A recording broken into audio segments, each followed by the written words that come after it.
Hi అండి, నేను మీ కాకినాడ పిల్లని. మరి ఈరోజు అగ్ని పరీక్ష ద్వారా తన సత్తా చాటి బిగ్ బాస్ సీజన్ 9లో వన్ ఆఫ్ ద కంటెస్టెంట్గా అడుగుపెట్టి అనూహ్యంగా ఎలిమినేట్ అయిన మన మర్యాద్ మనీష్ గారితో ఉన్నాము. సో బిగ్ బాస్ ఎక్స్పీరియన్స్ ఎలా ఉంది, ఏంటి, అసలు బిగ్ బాస్ సీక్రెట్స్ ఏంటి అనేది ఈ రోజు మనం ఆయన మాటల్లోనే అడిగి తెలుసుకుందాం. Hi sir. హాయ్, బాగున్నారండి? బాగున్నాను సార్, ఎలా ఉన్నారు? బాగున్నాను, వెరీ గుడ్ అండి. Okay okay. తనుజ గేమ్ ఎలా ఆడుతుంది? తనుజ గేమ్ ఎట్లా అంటే తన గేమ్ ఉందండి, తన గేమ్ కనిపిస్తుంది. తను ఎమోషనల్ అవుతుందా? ఇమోషనల్ ఐ గెస్ జెన్యున్లీ అవుతున్నారండి. కొంతమంది జెన్యున్ గా అవ్వట్లేదని కూడా నాకు తెలుసు. తనుజ గారు జెన్యున్లీ ఇమోషనల్ అవుతున్నారని కొంచెం సెన్స్ చేస్తున్నాను. అట్లీస్ట్ ఏడ్చే దగ్గర she's not lying a lot అని. ఎందుకంటే తనకి మధ్య మధ్యలో చిన్న చిన్న మెడ్స్ కూడా వస్తాయి. సో అప్పుడే నాకు కొంచెం క్లారిటీ వచ్చింది ఏంటంటే she's not lying for crying and all. వేరే వాళ్ళు అయితే గట్టిగా ఏమంటారు యాక్ట్ చేస్తున్నారని నాకు తెలుసు అది. బట్ తిన గేమ్ ఎక్కడికి వెళ్తుందో వేరే వాళ్ళు అన్నారు కదా గట్టిగా, ఎవరు యాక్ట్ చేస్తున్నారు? మీకు తెలుసు, నాకు తెలుసు. నేను సింపుల్, ఎందుకంటే నేను చాలా మందికి చెప్తున్నాను, ఒకళ్ళది గేమ్ ప్లే నేను రివీల్ చేసి వాళ్ళ గేమ్ స్పాయిల్ చేయాలని నాకు ఉండదు. కష్టపడి ఆడుతున్నారు, చెప్తున్నా, చాలా కష్టపడి ఆడుతున్నారు జనాలు. ఇప్పుడు సింపుల్, నేను ఇంట్లో లోపల ఉన్నా, ఒక కంటెస్టెంట్ ఎలిమినేట్ బయటకు వచ్చి ఆయన సీక్రెట్లు అన్ని నాకు చెప్తే ఇవి నేను బయటకు వస్తే నేను టుస్ ఆఫ్ అవుతా. సో దానికోసం ఆ ప్లేయర్ని రెస్పెక్ట్ చేసి నేను చెప్పట్లేదు. బట్ ఒకటి చెప్తున్నాను, మీకు తెలుసు నాకు తెలుసు ఏ ప్లేయర్ గురించి మాట్లాడుతున్నావు. అంటే కామనర్స్ లోనా లేకపోతే సెలబ్రిటీస్? అందరిట్లో ఉన్నారు. సింపుల్, అందరిట్లో. ఇది మీరు డిప్లొమాటిక్ అనుకోండి, పొలిటీషియన్ లో మాట్లాడుతున్నాను అనుకోండి, నేను పట్టించుకోండి. బట్ వాళ్ళ గేమ్ ఖరాబ్ చేయాలని లేదు. సీజన్ అంతా అయిపోతుంది అప్పుడు అడని నేను ప్రతి ఒక్కరు చెప్తా, ఈ టైంలో వీళ్ళు ఫేక్ గా ఏడ్చారు, వీళ్ళు నిజంగా ఏడ్చారు. మా అందరు తెలుసు ఇంట్లో ఎవరెవరు ఎట్లా చేస్తున్నారు అని.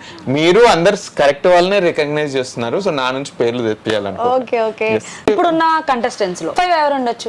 టాప్ 5 నాకు ఈ ముగ్గురు ఎవరు గెలిచినా I'll be very happy. Sanjana గారు, ఇమాన్యుల్ గారు అండ్ హరీష్ గారు, ముగ్గురిట్లో ఎవరు గెలిచినా ఐల్ బి సూపర్ హ్యాపీ. అంటే బర్నీ గారు గెలక్కలేదా ఇప్పుడు?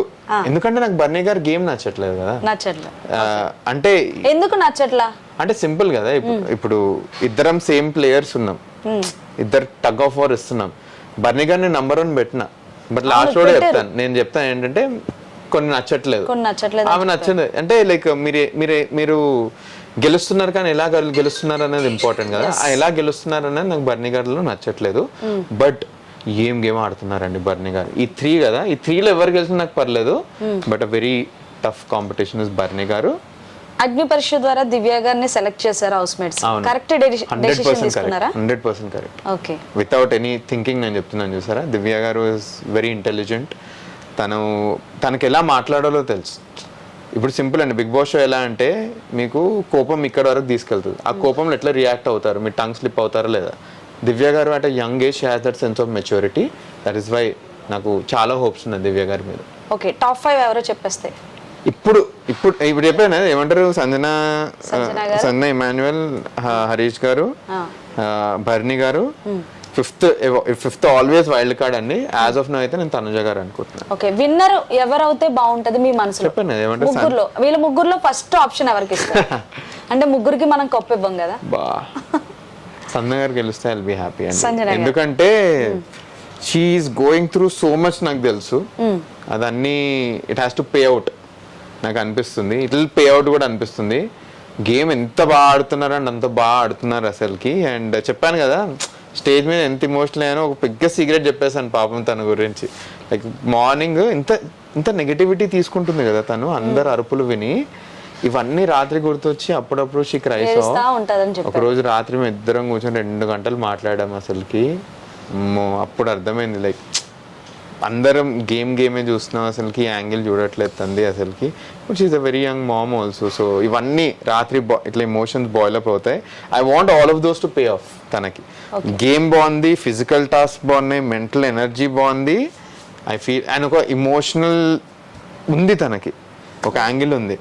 ఇవన్నీ పర్ఫెక్ట్లీ సెట్ అవుతే సన్న గారు గెలవాలని నేను ఐఎమ్ హోపింగ్ తన గెలుస్తుందని. రన్నర్ ఎవరు? ఇమాన్యుయల్ గారు. ఓకే, సో ఫైనల్ గా కొంతమంది కామన్ మ్యాన్స్ గా అడుగుపెట్టి సెలబ్రిటీస్ గా మారిపోయారు. కామన్ మ్యాన్స్ కొన్ని చాలా తిట్టారు. నెక్స్ట్ బిగ్ బాస్ అంటే తీసుకోరని చెప్పేసి కూడా ఒకనొక టైంలో మీరు బయటకు వచ్చి చూసుకుంటే అర్థమైంది కదా. సో వాళ్ళకి మీరు ఏం చెప్తారు? సో ఫస్ట్లీ నేను బయటకు వచ్చిన తర్వాత ఒకటి రియలైజ్ ఏంటంటే జనాలు కామనర్స్ ని సపరేట్ గా చూస్తున్నారు, సెలబ్రిటీస్ ని సపరేట్ గా చూస్తున్నారు. మేము ఎలా చూస్తున్నామో చెప్తాను. హౌస్ లో 15 మెంబర్స్ ఉన్నాం కదా హౌస్లో. మేము ఫస్ట్ కామన్ సెలబ్రిటీస్లా చూడట్లేదు, ఒక్కొక్కరిని కంటెస్టెంట్లా చూస్తున్నాం.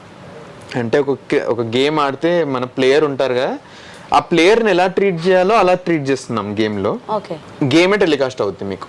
గేమ్ అయిపోయిన టైంలో రెస్పెక్ట్, కామన్ సెలబ్రిటీస్ పెద్దోళ్ళు కొంచెం రెస్పెక్ట్ ఇచ్చి మాట్లాడదాం, కలిసినా కూడా కొంచెం రెస్పెక్ట్తో కలుద్దాం, అవన్నీ ఉంటాయి. 24/7 ఉంటాయి అవన్నీ. మీరు ఇదే చూసేసరికి మీరు ఏమనుకుంటున్నారు అంటే, రే మన వాళ్ళు ఏంది తలకెక్కిపోయిందా వీళ్ళకి ఫేమ్, వీళ్ళు ఏంది అరిచేస్తున్నారు అది ఇది అని. సింపుల్, మేము 6 ఇదంతా కాదండి. I only speak for myself. నా బ్యాక్గ్రౌండ్ అందరికీ తెలియదు ఇంతకుముందు. I have been a business guy. నేను యాక్చువల్లీ చాలా మందిని హ్యాండిల్ కూడా చేశాను. జనాలకి if they at least saw the background and where they are coming from, or వీళ్ళని కామనర్స్ లా కాకుండా సే ఒక పేరు తీసుకుందాం, అఖిల్ గారు ఉన్నారు అనుకుందాం, అఖిల్ గారు రీఎంట్రీ ఇచ్చి సేమ్ పాయింట్లు పెడితే వాళ్ళకి తప్పు అనిపించదు, వాళ్ళకి స్ట్రైట్ పాయింటే అనిపిస్తుంది. ఎందుకంటే ఒక సెలబ్రిటీ ఇంకో సెలబ్రిటీని అంటున్నారు కాబట్టి. ఇక్కడ కామనర్స్ వచ్చేసరికి అరే వీళ్ళకి ఆపర్చునిటీ ఇచ్చినప్పుడు కొంచెం రెస్పెక్ట్ చేయడం మానేసి ఇదేం చేస్తున్నారు. కొన్ని సిచ్యువేషన్స్ నేను చూసాను, చెప్పారు ఏమంటారు, నాగార్జున గారు ముందు కాలు మీద కాలు వేసుకోవడం, అవి క్వశ్చన్ మార్క్. అవి నేను కూడా అగేన్స్టే ఉంటాను. ఇప్పుడు ఆ క్వశ్చన్ మీరే తీసారు కాబట్టి మీ కామనర్స్ అందరూ కూడా కరెక్ట్ టైంలో అంత పెద్ద హోస్ట్, అంత పెద్ద సెలబ్రిటీ హోస్టింగ్ చేస్తుంటే మీరు కావాలని కూర్చున్నా లేకపోతే మీకు అలవాటు అయ్యి కూర్చున్నారా? ఫస్ట్లీ నేను అట్లీస్ట్ నా గురించి నేను మాట్లాడతాను. ఫస్ట్ నాది ఒక్కటి అట్లా క్లిప్ వచ్చినా నాకు షేర్ చేయండి. ఎందుకంటే నేను నాగార్జున గారి ఎపిసోడ్ అంటే మనం వినాల్సిందే, ఒక్క మాట కూడా ఎందుకంటే నాగార్జున అన్ని క్లూస్ ఇస్తున్నారు మాకు, మీకు తెలీదు. ప్రతి ఒక్కటి క్లూ మాకు. ఒక కంటెస్టెంట్ గురించి మాట్లాడారంటే ఆ కంటెస్టెంట్ ఈరోజు టీవీలో పడ్డాడు, వేరే కంటెస్టెంట్ పడలేదు. సో ప్రతి ఒక్కటి వింటాను. నాకు టాపిక్ ఎత్తితే నేను డిబేట్ చేయను, మనం తప్పు ఉంటే యాక్సెప్ట్ చేస్తాను అంతే. వేరే కంటెస్టెంట్స్ నేను విన్నాను, మేము చూసాం కూడా.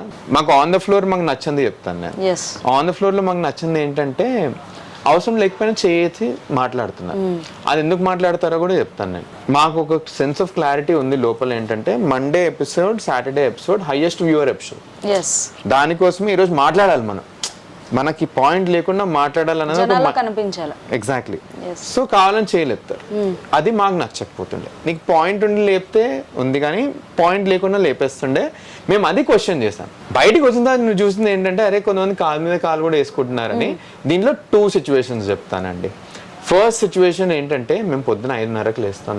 మాకు వెయిటింగ్ ఎప్పుడు షూట్ వస్తుందో తెలియదు. మేము బెజారిట్లో ఆ సీట్లు ఉన్నాయి కదా, అందరం పడుకొని కూర్చుంటాం ఆ సీట్లలో. సో మేబీ ఒకటి అవుట్ ఆఫ్ టైర్డ్నెస్ అయి ఉంటుంది. నేను దానికి బెనిఫిట్ ఆఫ్ డౌట్ ఇస్తున్నాను. సెకండ్, ఇంకా వాళ్ళు కావాలని చేస్తున్నారంటే అది వాళ్ళ పర్సనాలిటీ, వాళ్ళ అదే అంటాను తప్పితే వాళ్ళ తరఫున అయితే లేదు. అక్కడ సెలబ్రిటీస్ ఎవరు కూర్చోలేదు, ఓన్లీ కామనర్స్ కరెక్ట్ గా లైన్ గా కూర్చొని అదే స్క్రోల్. నేను ప్లీజ్ ఒకసారి ఇప్పటి వరకు నేను ప్రతి ఒక్కరిని అడుగుతాను, నేను కూర్చుంటే ఒకసారి చెప్పండి. ఎందుకంటే నేనైతే కొంచెం ఆ సెన్స్ ఆఫ్ రెస్పెక్ట్ తోటే కూర్చున్నాను. సో వేరే వాళ్ళైతే ఇంకా వాళ్ళ పర్సనల్ ఒపీనియన్. వీకెండ్ రాగానే చాలా శ్రద్ధగా వింటారు కదా. నేనైతే మీకు తెలియదు, మేము అందరం ఇట్లా అనుకుంటాం. నేను ఇంకా హరీష్ గారు ఇంకెవరో ఇట్లా ఆ క్లూజ్ అనలైజ్ చేస్తాం. మరి ఈ రోజు ఇది అయింది కదా, వీళ్ళు పడి ఉంటారు, ఈ సిచ్యువేషన్ పడి ఉంటుందని ఇట్లా పెట్టుకుంటాం. సో ప్రతి ఒక్కటి వింటాను నాగార్జున గారు చెప్పింది. సో అంతే, that is what you have to do. Okay sir. So final గా మిమ్మల్ని కొంతమంది నెగటివ్ చేసిన వాళ్ళకి ఏం చెప్తారు? నన్ను నెగటివ్ చేసిన వాళ్ళ బయట నేను గేమ్ లో ఉన్నప్పుడు లోపల గేమ్ ఆడినప్పుడు బయట నెగటివ్ చేశారు కొంతమంది. సో మీకు తెలుసో లేదో, మీరు వాళ్ళకి ఏం చెప్తారు? Simple and I'm still smiling, so you did not effect me in any way. ఏం మాట్లాడారు? నేను ఇంకా నవ్వుతూనే ఉన్నాను కదా. సో ఎవరైతే మనల్ని నెగటివ్ చేయాలనుకుంటారో they want to feed on our sadness. The only thing is I have seen much more than this in life. So I'm not sad and I'm very happy. So right back to you. Thank you so much, sir. Thank you very much. Thanks a lot. చూసారు కదా, final గా మర్యాద్ మనీష్ గారితో చాలా మర్యాదగా మంచిగా chit chat చేసుకున్నాం. Thank you sir. Thank you very much. Nice meeting you.